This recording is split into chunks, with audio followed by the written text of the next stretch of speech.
Estuvimos viendo algo de la doctrina, entonces vamos a seguir con ese pensamiento. Una de las preguntas que se hicieron fue tocante el concepto de doctrina y dimos una definición, y lo que nos estamos dando cuenta, hermanos, que a lo menos mi observación por las respuestas de todos los sitios, de todos los estudiantes, es que todos hemos sido influidos por conceptos modernos. Entonces, una de las tareas, uno de los trabajos, una de las responsabilidades de cada lector, de cada estudiante, de cada predicador, o ya para decirlo más específicamente, intérpretes de la Biblia, que son ustedes, es deshacernos de conceptos modernos y asimilar lo más posible los conceptos como se entendían en las épocas de las escrituras que estamos nosotros estudiando. Entonces, por eso cuando se habló de los mandamientos y la última clase de la definición de doctrina, las respuestas de unos eran sí y otros no, porque somos influidos. Querramos aceptarlo o no, somos influidos por los tiempos modernos. Entonces, para ser buen exegéticas y tener una buena interpretación de la palabra de Dios, tenemos que nosotros aprender cómo pensaban los del primer siglo, cómo pensaban los de antes del primer siglo, porque sabemos que la Biblia se escribió en diferentes épocas. Entonces, Moisés escribió parte de la Biblia. ¿Cómo pensaba Moisés? ¿Qué era su cultura? Porque él tenía cultura dual. ¿Cómo influyó eso también en sus prácticas, en sus pensamientos? ¿Cómo Dios usó, no quitando las dos culturas de él, pero Dios usó su manera de pensar, su manera de escribir, su manera de hablar, su vocabulario usó Dios para escribir el Pentateuco? Entonces tenemos que conocer algo de la cultura egipcia, más de la cultura en los tiempos de Moisés, que es muy diferente la cultura hebrea de los tiempos de Moisés a la cultura hebrea después del cautiverio. La cultura hebrea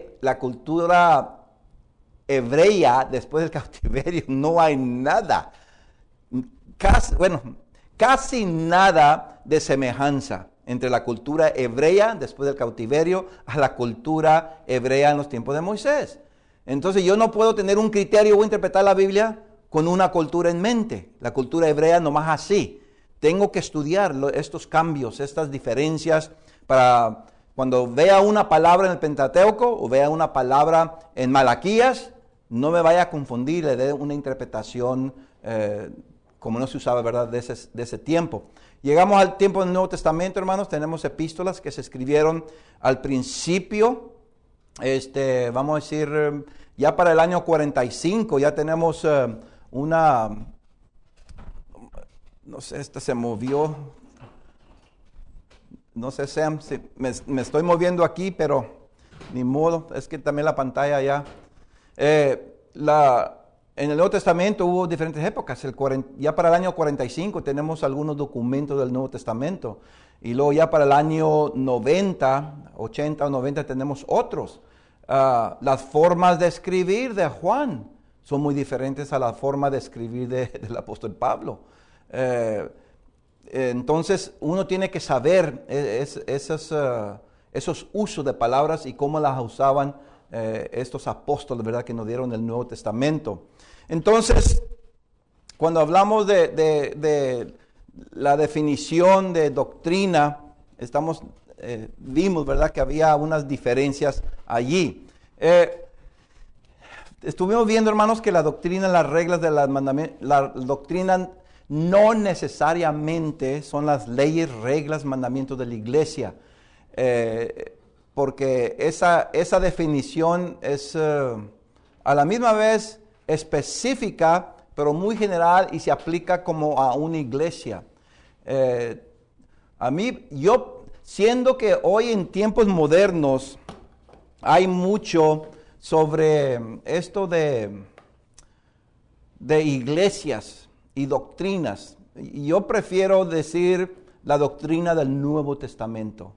Porque si alguien me escucha, nomás así generalmente, y he hablado en audiencias donde hay varias, diferentes denominaciones, diferentes iglesias, y si yo menciono la palabra, ¿verdad? La iglesia, todos piensan de lo mismo. Pero cuando yo digo, yo estoy hablando de la iglesia del Nuevo Testamento, entonces dicen, y les digo yo, entonces la iglesia del Nuevo Testamento indudablemente es diferente a la iglesia de hoy en día. Eso no hay ninguna duda. Hay diferentes reglas que estamos viendo en ese momento. Hay diferentes reglas, hay diferentes leyes, hay diferentes mandamientos en todas las iglesias. Desafortunadamente, eso es en contra, por supuesto, del mandamiento, o más bien, hermanos, la oración fervorosa de nuestro Señor Jesucristo, que hubiera unidad por la palabra que iban a traer los apóstoles. Y ese es uno de los objetivos, ¿verdad?, de la hermenéutica. ¿Cómo podemos nosotros ayudar en el cumplimiento de esa oración en Juan, cuando Jesucristo oró, ¿verdad?, que todos estuviéramos unidos por medio de la palabra. Ahí, hermanos, ese es uno de los principios de hermenéutica, llegar a la unidad de los pensamientos, de la lectura, de la enseñanza bíblica. Entonces tiene que haber un sistema que nos ayude a mí, a los bautistas, a los metodistas, a los católicos, a la iglesia de Cristo, que todos llegamos a trabajar, ¿verdad?, que estemos unidos por medio de la palabra de Dios. Y esto no incluye nomás un pensamiento, incluye, hermanos, todo lo que llamamos el Nuevo Testamento. La única forma para mí, hermanos, es hermenéutica. Y luego estuvimos viendo además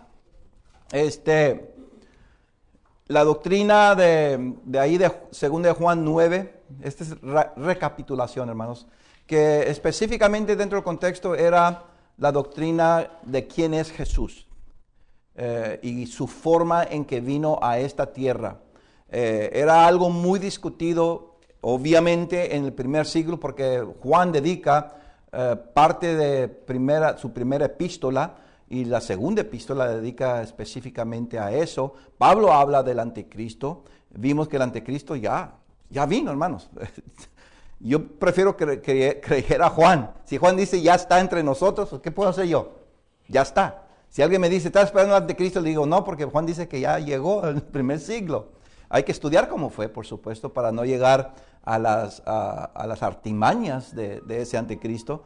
Pero vimos ahí, hermanos, que ahí no se refería generalmente a las leyes, doctrinas o mandamientos de la iglesia. Estaba refiriendo específicamente a la doctrina de que Jesús vino en carne. Negar eso. ¿Qué dice más abajo en Juan? Ni lo recibéis, no lo recibéis. Si viene uno y no trae la doctrina de Cristo, ¿qué dice? No lo recibas. Porque, hermano, ese es negar a Jesucristo.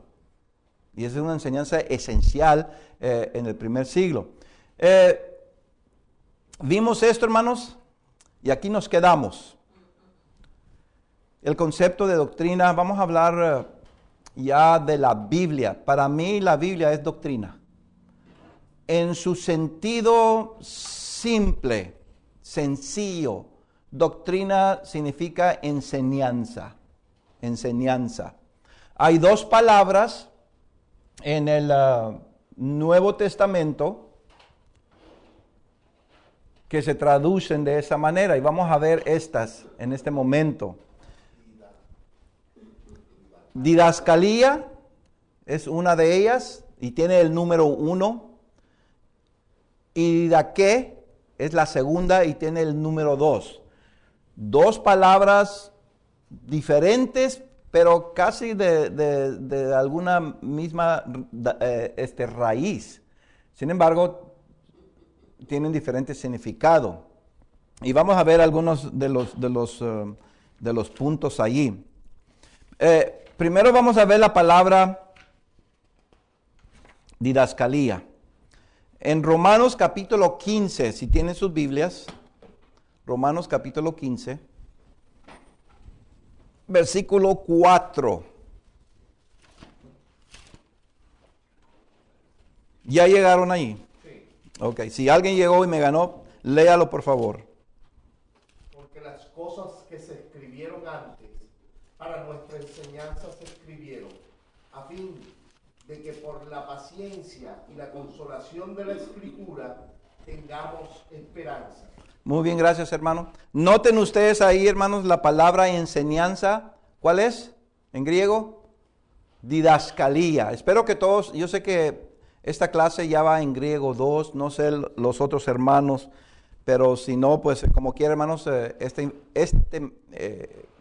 esta evidencia, esta enseñanza es útil porque después pueden aprender el idioma. Didascalía. Es la palabra didascalía y se traduce enseñanza. Pero ahora noten ustedes la misma palabra en Romanos, en 2 Timoteo, en el capítulo 3, verso 10. Segunda de Timoteo, capítulo 3, versículo 10. ¿Qué dice allí? Porque tú has seguido mi doctrina, conducto y propósito, fe, unidad, amor y paciencia. Ok, cuando ven ustedes la palabra ahí, doctrina, ustedes pensarán, ¿es diferente a la de Romanos? Sin embargo, en el griego, Pablo no hizo diferencia. En Romanos es didascalía y en 2 Timoteo es didascalía. ¿Quién hizo la diferencia? ¿Quién hizo la diferencia? Los traductores, ¿verdad? Y está bien, hermanos. Está bien, si los traductores quieren traducir una enseñanza y la otra doctrina, yo no miro ningún problema. Lo único que es que los traductores no tienen la responsabilidad de decirnos a nosotros, tradujimos en Romanos enseñanza por esta razón, porque es algo general. Tradujimos doctrina en 2 Timoteo porque ya se especifica una doctrina de alguien. No, los traductores no nos dan esa explicación. Es nosotros que somos intérpretes que tenemos que ir a averiguar con ellos. Ellos tienen documentos porque se hicieron estas traducciones con estas palabras al español. Entonces, cuando yo veo por qué hicieron eso, ya me doy cuenta cómo ellos llegaron a ese criterio. Aquí vamos a traducir enseñanza y acá doctrina. Estos son buenos intérpretes porque ellos saben que en el contexto del idioma como lo hablaba Pablo sabía que la palabra didascalía puede tener sentido primario y sentido secundario. Entonces, ¿cuál está usando y con qué sentido? Hoy en día, hermanos, hay palabras que tienen hasta cinco maneras de aplicarse. Hasta 8 he visto algunas de ellas. El idioma del griego, hermanos, a veces puede haber una palabra para luz, que se traduce la palabra luz, y son como 5 o 6 diferentes palabras en el idioma griego. Y cuando uno ve ahí luz, pues luz es luz. Bueno, la traducción dice luz, pero el griego dice que son otras palabras. Cada una tiene un sentido específico. Lo que quiero que vean, hermanos, entonces, cuando hablamos de la palabra doctrina, no es tanto de pensar ¿qué? Pues la doctrina. Así se me enseñó en el seminario, así se me enseñó en la universidad, así se me enseñó en la escuela bíblica, así se me enseñó en Texas Gulf Coast Bible Institute, así se me enseñó en Sunset International Bible Institute. Si yo soy y quiero ser buen intérprete, voy a tener que, ¿qué, hermanos? Escuchar a mis profesores. Pero les aconsejo, no me escuchen a mí únicamente. Soy humano y puedo errar. Estudien ustedes. El buen intérprete no dice yo soy buen intérprete porque Armando me enseñó. No dejan a nadie allá, hermanos, en las iglesias o en otras escuelas que digan yo soy buen intérprete porque Julio me enseñó, porque José me enseñó Flores, porque allá Cruz me enseñó. No. ¿Por eso soy buen intérprete? No, soy buen intérprete porque yo me dediqué a estudiar con la ayuda de Dios y gracias a Dios por el profesor Alanis o el Julio o José, todos trabajando juntos, Dios nos está ayudando para ser buenos intérpretes. ¿Me explico lo que quiero decir? Este es un ejemplo aquí, hermanos. ¿Por qué digo yo? No nomás lean la Biblia y que alguien predique o enseñe una clase, ahí la palabra enseñanza, hay que ver de la enseñanza del Antiguo Testamento, hay que ver la doctrina del Nuevo Testamento o de Pablo. No nomás así, hay que hacer un estudio más profundo que eso para ser buen intérpretes. Ok, vamos a ver en Romanos capítulo 6, verso 17. Romanos, vamos a regresar a Romanos capítulo 6, verso 17. ¿Y qué dice allí? Si me gana alguien, pues magnífico. Pero gracias a Dios, que aunque erais esclavos del pecado, habéis obedecido de corazón a aquella forma de doctrina a la cual fuisteis entregados. Ok, ahí está la palabra doctrina. Didascalía, ¿qué quieren ustedes? ¿Didascalía o didaqué? Es didaqué. Noten que el número 2 ahí, el número 2. Entonces Romanos 6, 17, el número 2 hace referencia a didaqué. ¿Qué dice Timoteo 1:9? Disculpen, Tito 1:9. Retenedor de la palabra fiel tal como ha sido enseñada, para que también pueda exhortar con sana, ¿qué? Enseñanza en la versión del 60. La palabra ahí, sana enseñanza, es didaqué. ¿Qué están viendo? En Romanos Pablo usa la palabra didaqué y la traduce ¿qué? Doctrina, esta forma de doctrina. Y luego escribe a Tito y usa la misma. Los traductores optan en traducir didaqué allá en Romanos 6:17, doctrina, y en Tito 1:9 traducen ¿qué? Enseñanza. Hay una gran diferencia en términos modernos entre enseñanza y doctrina. Piensen en esto. Hay una diferencia significativa entre la palabra doctrina y enseñanza. Si hoy en día, si yo escucho la palabra doctrina, ya mi cerebro, por mi cultura, por mi educación en que fui enseñado la palabra de Dios, ya doctrina, ya estoy pensando específicamente de lo que estábamos hablando la última vez, doctrina, enseñanzas del Nuevo Testamento que yo debo de guardar. Enseñanza, pues la enseñanza, puede ser cualquier enseñanza, la enseñanza de Armando, la enseñanza de Enrique, la enseñanza de cualquier persona, ¿verdad? Que pueda ser de la Biblia. Enseñanza es muy general. Pablo no hizo esa diferencia, él puso didaque o puso didascalía.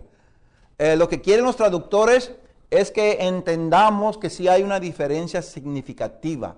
Cuando dice que las cosas escritas en el Antiguo Testamento, vamos a decir, son para nuestra enseñanza. ¿Ven ustedes que la palabra y enseñanza generaliza la enseñanza del Antiguo Testamento? Se puede decir, según el criterio de los traductores, en cuanto a la palabra didascalía, se puede decir que las enseñanzas del Antiguo Testamento también son doctrinas, según el criterio que acabamos de ver de los traductores. ¿Qué nos están enseñando? ¿Verdad que sí? Sí. Las enseñanzas del Antiguo Testamento son las enseñanzas del Antiguo Testamento, según los traductores, también son doctrina. Y si usamos la palabra didaque, todavía hay, hermanos, ¿qué? Enseñanzas o doctrinas del Antiguo Testamento. Por eso, cuando hablamos nosotros de doctrina, tenemos que entender que se refiere a ¿qué? A toda la Biblia. No hay nada mal en decir que la Biblia es la doctrina de Dios, porque la palabra doctrina se refiere también a ¿qué? A la enseñanza. Son sinónimos en la Biblia. Lo que nosotros tenemos que determinar a qué se refiere específicamente didascalía. Eso es lo que tenemos que nosotros entender. ¿Cuándo es didascalía o cuándo es didaque una doctrina específica que yo debo de obedecer? ¿Cuándo es didascalía o didaque una enseñanza, una doctrina que nomás es general de toda la Biblia? Porque si yo pregunto a ustedes, como hice en la clase anterior, debemos de obedecer toda la doctrina de la Biblia, ¿qué me dijeran a hoy? Pues no, porque, no podemos, porque hay doctrinas en el Antiguo Testamento. Entonces, esas doctrinas del Antiguo Testamento, algunas de ellas no podemos obedecer. Otras, pues por supuesto, trascenden o se vienen a amplificar o vienen a ser mejor interpretadas por Jesucristo en el Nuevo Testamento. Eso no hay ningún problema. Pero aquí, hermanos, entonces ven ustedes el concepto de doctrina. Tenemos que entender eso para ser buen intérprete de la palabra de Dios. Porque si yo voy a interpretar un texto más adelante, es doctrina, es enseñanza para mí, para la iglesia del primer siglo. Y si es enseñanza, si es doctrina para la iglesia del primer siglo, entonces la segunda pregunta, ¿debo yo de obedecer esa enseñanza o esa doctrina? ¿Qué constituye una doctrina? Más adelante vamos a ver eso. A este momento lo único que estamos haciendo es ¿qué? Viendo una definición simple de doctrina y cómo los traductores optaron en traducir enseñanza o doctrina de mismas palabras en el idioma griego.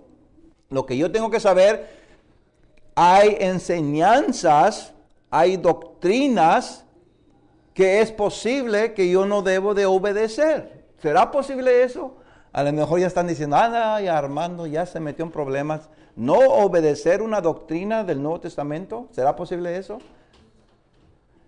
Hay enseñanzas que yo no puedo obedecer. Ya vimos en cuanto a mandamientos.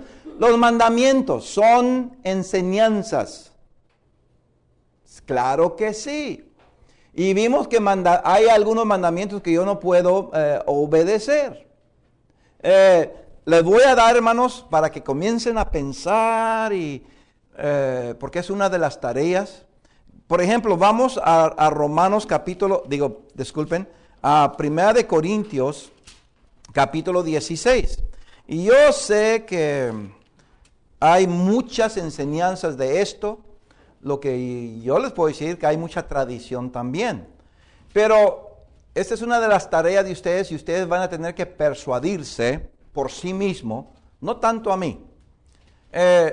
Si 1 de Corintios capítulo 16, en cuanto a la ofrenda para los santos, es un mandamiento. Es una doctrina que la iglesia del siglo XX debe de obedecer. Pónganse a pensar en eso. Yo sé que están pensando ya, y no vamos a entrar ya a interpretación. Más adelante, cuando ustedes tengan más herramientas, van a poder dar un buen exégesis de ese texto. Pero ese texto mismo es un mandamiento, y si es un mandamiento, entonces es una doctrina que la iglesia debe de practicar, y si es una doctrina, entonces tenemos que estar haciéndola como se enseña allí en 1 Corintios capítulo 16. Ustedes tienen que dar una buena interpretación, no en base y criterio moderno, sino en base, criterio y pensamiento del apóstol Pablo y cómo la escribió allí, a qué se refiere, a qué estaba diciendo. Entonces, hay doctrinas, hay mandamientos, hay enseñanzas que no podemos nosotros obedecer porque fueron específicamente para una persona. Hay la enseñanza bíblica que Pablo manda a Timoteo que vaya a Roma y traiga el capote. Hay esa enseñanza bíblica, ¿verdad? Bueno, es una doctrina. Ahora estoy usando yo cómo usan los traductores, buen intérpretes, los de la versión Reina Valera del 60, buen intérpretes. Pero quiero que piensen como ellos. Pablo mandó, ¿verdad? Timoteo, tráete el capote, los pergaminos y todo eso. Esa es una enseñanza. Yo puedo enseñar eso en la Biblia, en una clase bíblica. Ahora vamos a hablar de una clase bíblica, ¿verdad? En domingo o miércoles, cuando nos reunimos. Vamos a ver la enseñanza en cuanto de la relación entre Pablo y Timoteo en cuanto a documentos. ¿Y qué comenzó a enseñar? Bueno, Pablo mandó a Timoteo que llevara eso para allá. Esa enseñanza bíblica que yo enseño, ¿se fijan? Yo estoy enseñando. Es una doctrina. Si yo digo en términos modernos, es una doctrina, entonces, si es doctrina, yo debo de obedecerla. ¿Puedo obedecer yo eso? No. Me habla Pablo a mí, Armando Alanís. Tengo que preguntarme eso. ¿Puedo yo cumplir con esa directiva, con ese imperativo de Pablo a Timoteo? Yo no puedo. Sin embargo, es una ¿qué? Enseñanza. Pero no es doctrina. ¿Cómo usan los traductores la palabra enseñanza? ¿Y cómo se usa la palabra doctrina? ¿Se fijan? Enseñanza, hay opciones. Se me puede enseñar que puedo aprender historia, pero no quiere decir que yo la voy a vivir o la voy a practicar. Por eso es la palabra enseñanza. Pero ya cuando entra la palabra doctrina, ya se refiere a qué. Bueno, hay algunas enseñanzas doctrinales, decimos en términos modernos, que yo tengo que poner mucha atención a ver si yo voy a obedecer o no. Más adelante vamos a hablar del lavamiento de pies. Yo conozco pocas iglesias, pocas que practican el lavamiento de pies. Una vez visité a una ella, me lavaron los pies. Después tuvimos un estudio bíblico sobre eso. No hablé primero con los líderes, y yo lo permití porque pues, no quería causar un escándalo, ¿verdad? Pero después hablamos de eso y creo que lo recibieron muy bien. La última vez que yo estuve con ellos todavía estaban estudiándolo y tratar de averiguar todo eso. Pero mira, ahí está. Hay iglesias que dicen, esta es una doctrina de la iglesia, lavamientos de pies. Es una enseñanza de la Biblia. ¿Ven la diferencia? Yo digo, es una enseñanza de la Biblia, el lavamiento de pies, pero es una doctrina que tengo que practicar. ¿Ven cómo uso la palabra doctrina y enseñanza? Cuando leamos entonces didaqué y cuando veamos la palabra didascalía, que son las mismas en el idioma del griego, los traductores optaron en usar esas dos palabras diferentes con el significado, ¿verdad? De que sí hay diferencia, así como lo estoy explicando en este momento. Ok, vamos a seguir. El problema de la inspiración, este es otro problema. Vamos a ver aquí cuál es el significado de inspiración. Segunda Timoteo 3:16. Vamos a leer ese texto. Segunda Timoteo, capítulo 3:16. Lo que estamos haciendo en este momento es ver ciertos textos con algunos conceptos muy modernos, pero que su significado y sentido antiguo realmente no ha sido aplicado. Es lo que estamos viendo en estos términos. En 2 Timoteo 3:16, ahí generalmente, hermanos, dice, toda la escritura es inspirada por Dios y útil para enseñar, para redarguir, para corregir, para instruir en justicia. Otras versiones traducen ahí toda escritura inspirada por Dios. Noten la diferencia. Hay versiones que traducen así. La del 60 traduce, toda la escritura es inspirada por Dios. Hay otras versiones que traducen, toda escritura inspirada por Dios. ¿Qué diferencia hay en esa traducción? ¿Por qué algunos intérpretes prefieren el verbo es y otros no usan el verbo es? Una traducción dice, toda la escritura es inspirada por Dios, dando a entender entonces ¿qué? Toda la escritura. ¿Cuál es toda la escritura? Acuérdense que es Pablo escribiendo a Timoteo.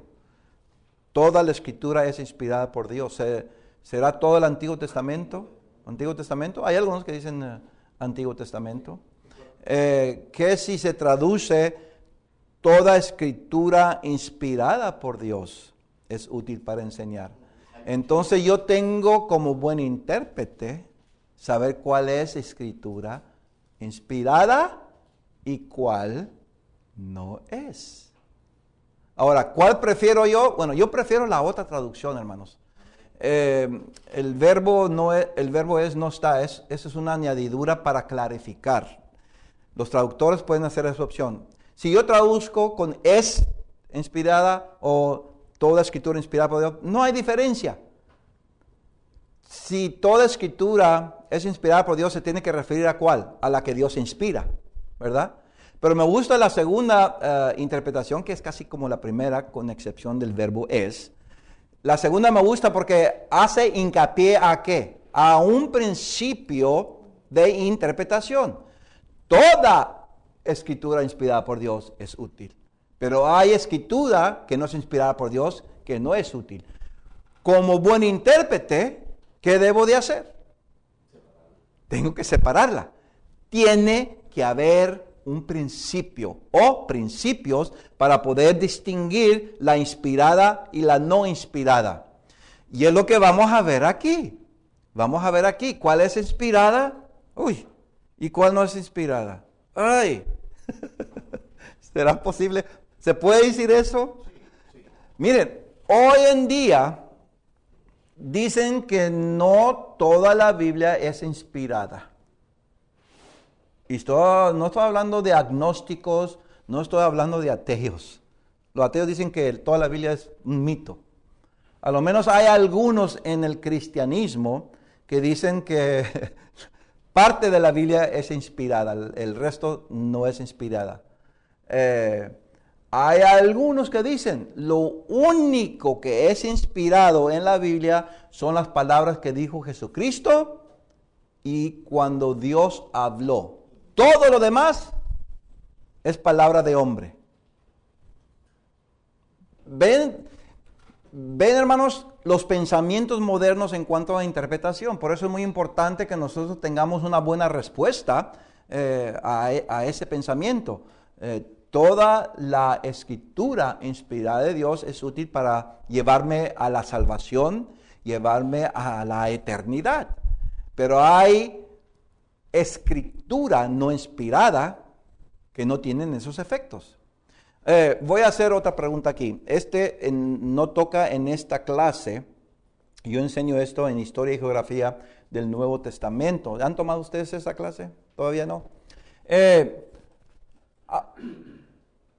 Hubo otras escrituras en el primer siglo que no eran inspiradas.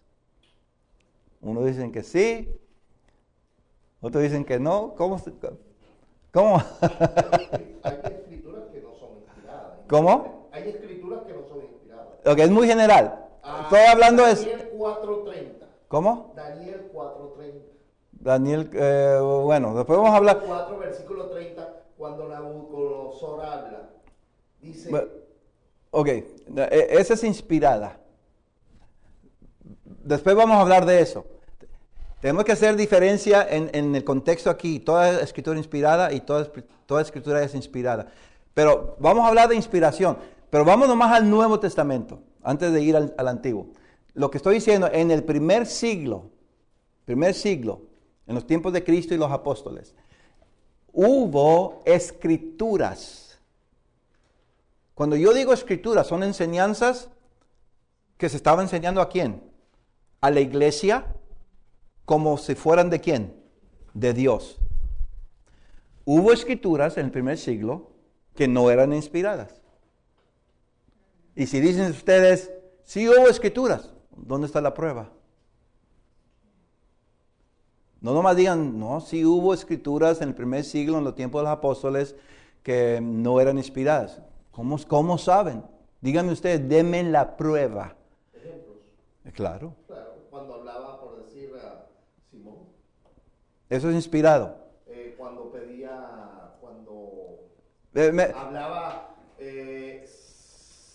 decía los fariseos, bueno, este hace prodigio como... Ok, eso es inspirado. Fíjense, ven hermanos, no podemos captar el sentido de inspiración. Por eso es muy importante que entremos en esto. Fíjense la pregunta, no es una pregunta capciosa. Parece capciosa, pero creo que piensen bien. Miren, otra vez la pregunta. Hay escrituras, cartas, epístolas. Hubo cartas, epístolas, escrituras que no eran inspiradas en el primer siglo. No estoy hablando de dichos, no estoy hablando de frases. Dice que hay unas escrituras que había más cartas de las que pusieron aquí en la Biblia que le habían escrito, pero Bueno, eso es lo que dicen. Quiero yo que me digan, quiero que Pablo me diga. Si Pablo me dice, sí hubo epístolas, cartas, escrituras que no son inspiradas, digo yo, amén, lo creo.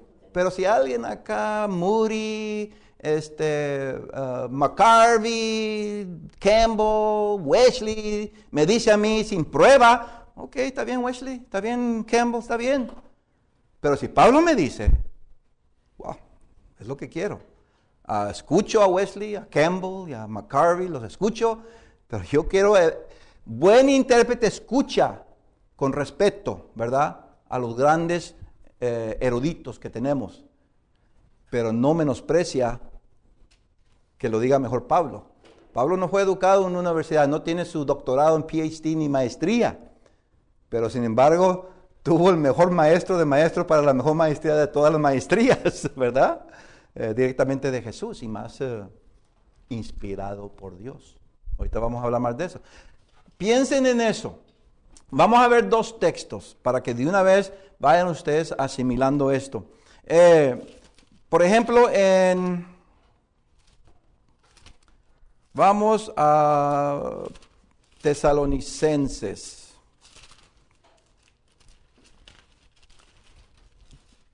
Esto no lo tenía marcado ni está en sus apuntes, hermanos, pero para que vean ustedes este sentido de lo inspirado y no lo inspirado.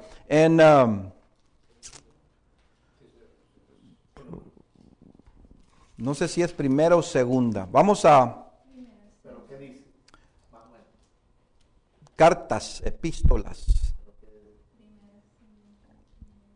Dice,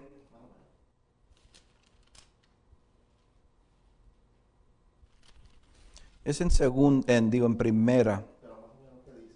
Dice eso, que no pongas atención como si fuera carta nuestra o epístola, dice en el griego. No. Yo tengo aquí cubierto todo esto. Ok, aquí está. A ver, primera Tesalonicenses. Si alguien hay el verso, por favor dígamelo. ¿Es en primera o segunda Tesalonicenses? Creo que es.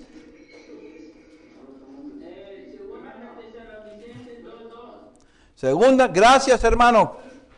Segunda Tesalonicenses 2:2. No os dejéis mover fácilmente de vuestro modo de pensar, ni os conturbéis ni por espíritu, ni por palabra, ni por carta, como si fuera nuestra. Entonces, había, hermanos, epístolas, cartas, escrituras, que muchos estaban diciendo, estas son escrituras. Había entonces, por lo que vemos aquí, este texto, hermanos, me dice a mí que ya para entonces estaban surgiendo, ¿qué? algunas cartas, algunas epístolas que se daban a entender que son de autoridad. Y más adelante en otro curso van a estudiar el documento Q, de alguna evidencia del documento Q. Ya para el 70, el 80 ya hay otros evangelios escritos. Ya hay otras epístolas escritas al final del primer siglo, el segundo siglo. Ya hay cartas por donde quiera y la iglesia creen que son escritura. Por eso cuando hablamos de inspiración, lo único que hace y lo más importante que hace palabras, epístolas, documentos religiosos, cristianos, auténticos e inspirados es que, ¿cómo? ¿Cómo sabemos? ¿Se fijan ustedes? ¿Cómo sabemos que nosotros tenemos aquí estos 27 libros y decimos que son inspirados? ¿Cómo saben ustedes que son inspirados? ¿Nomás porque alguien los puso ahí? ¿Sabían ustedes que en el segundo siglo, aparte de los 27, había dos más que se consideraban inspirados? Las cartas de Bernabé y de Clemente de Roma.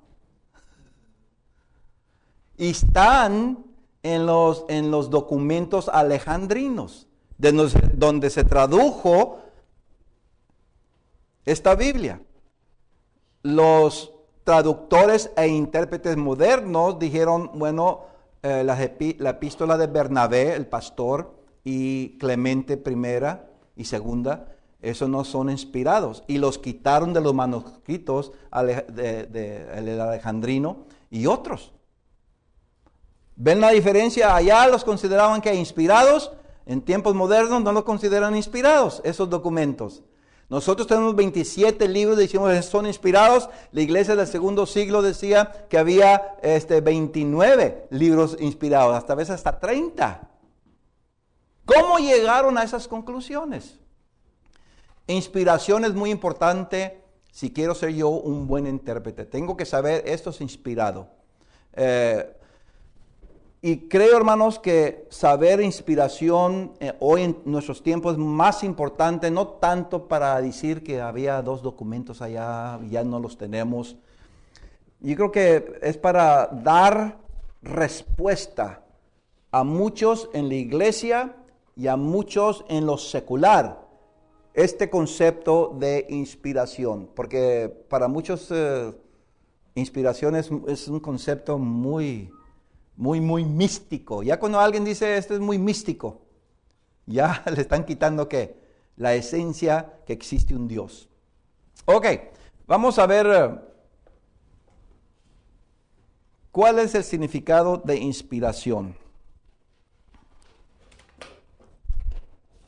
Muchos dicen lo que habla Dios, otros dicen lo que está escrito, como estaba diciendo Julio, en la Biblia, y vamos a ver algunas diferencias. Inspiración, hermanos, en su término bien simple, es lo que Dios respira a la mente del hombre. Estamos hablando metafóricamente, por supuesto. Lo que Dios inspira a la mente del hombre, lo que Dios respira, inspira o respira. Es que la palabra inspiración viene de una palabra theoneutos. Más adelante vamos a hablar de esto. Lo que quiero es que entiendan el significado simple. Respirado por Dios, theonetes, inspiración se traduce al español. Ok, entonces, nomás tengan eso en mente, lo que Dios traslada milagrosamente de la mente de Él a la mente de la persona. Eso es lo que se llama, a este momento voy a decir, inspiración directa. Si están con mi libro abierto, no está nada de esto en mi libro, hermanos. casi todo lo que enseño aquí va a ser nuevo. Es que si están en mi libro, no van a hallar todo esto. Algunos puntos sí. Por eso sugiero tengan buenos apuntes. Entonces, si yo digo, noten aquí la pregunta, ¿es toda la Biblia inspirada por Dios? ¿Sí o no? No. A ver, aquí en Houston, ¿sí? Algunos dicen que no. ¿Sí? No. ¿No? Digo que no. Otros que no. Quito, ¿sí o no? ¿Cuántos hay sí? ¿Cuántos hay no? ¿Todos no o uno sí? En Quito. No hay ninguno que dice sí. Ok, Lima, sí. Hay algunos sí, algunos no.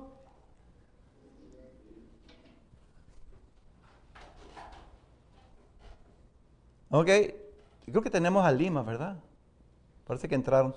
¿Qué de Little Rock? Ok, Cruz. No.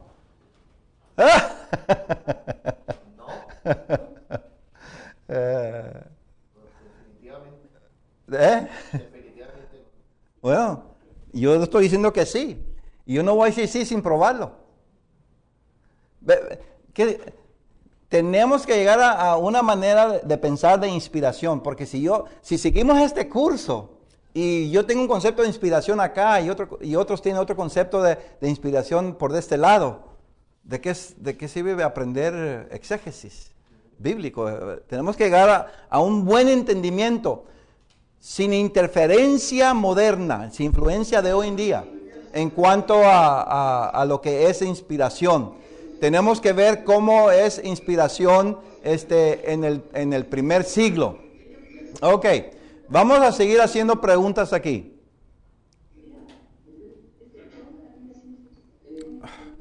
Disculpen. Hermanos, ¿pueden apagar el micrófono, por favor? Ok. Ahora sí, Julio. Aquí está otra pregunta. ¿Es toda palabra escrita en la Biblia palabra de Dios? Primero digo yo afirmo, toda la Biblia es inspirada por Dios. Afirmo yo, voy a probarlo. Yo sé que hay unos que sí, otros dicen, la mayoría dijeron que no. Yo no, todavía no entiendo, pero hay que llegar hay que concordar en esto, a lo menos en que estamos escuchando. No estoy diciendo que lo acepten, pero hay que estudiarlo, ¿verdad? Ok, toda palabra escrita en la Biblia es de Dios. Toda palabra escrita en la Biblia es de Dios. Julio, tú no puedes. Bueno, Julio dijo que no. Aquí en Houston, ¿sí o no? Todos están pensando. Otros dicen sí, no,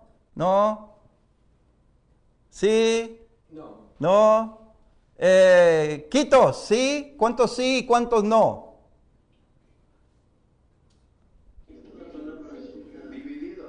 Están divididos, ok. Mira, hermanos, en Quito, en Lima, aquí en Houston, no sentirnos mal de que estamos divididos en esta pregunta. Estamos aquí para aprender qué es esto de inspiración, pero usando ¿qué? Los pensamientos del primer siglo, los pensamientos de la Biblia, no nuestros pensamientos. En Lima, ¿cuántos hubo sí, cuántos hubo no?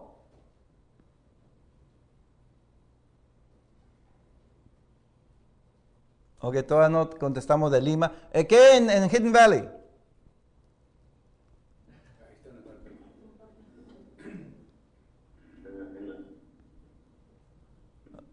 Ok, bueno, yo sé que a veces la técnica es difícil, pero quiero que piensen en esto. Miren, la respuesta es no. No todas las palabras en la Biblia son de Dios. Ok, vamos a ver. ¿Qué dice Éxodo 8:25?